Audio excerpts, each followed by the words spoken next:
Target 8 warned you before you buy your next used car. We showed you how sellers will roll back the odometer and jack up the price. New tonight, there's more proof this happens more than you may think. A viewer saw our investigation, followed our tips, and what he discovered made him cancel the check he'd just written for a used car.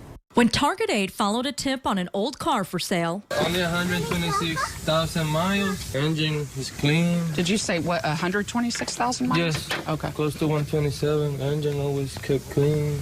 We discovered that car actually had 332,000 miles on it and was being sold for thousands more than what the seller had bought it for. You have to do your homework. Our investigation caught Jeff Duquette's attention, prompting him to do more research on a used car he'd just paid a deposit for. Offered him $5,000 on the spot. And he said, fine, and we were going to meet the next day. But what he didn't know is that I've seen your reports on what Duquette spotted the 2004 Pontiac Grand Prix GT2 online. He test drove it and says the odometer showed 115,000 miles on it. But that's not what he discovered when he ran a Carfax on it.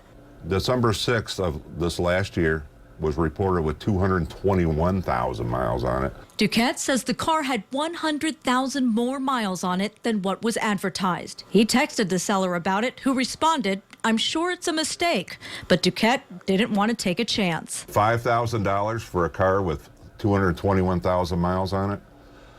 I wouldn't have known what to do. The problems I would have had, it would have been terrible. Now, since our first story, the state is now investigating and a local police department has contacted us. There are things you can look for if you suspect someone has tampered with an odometer.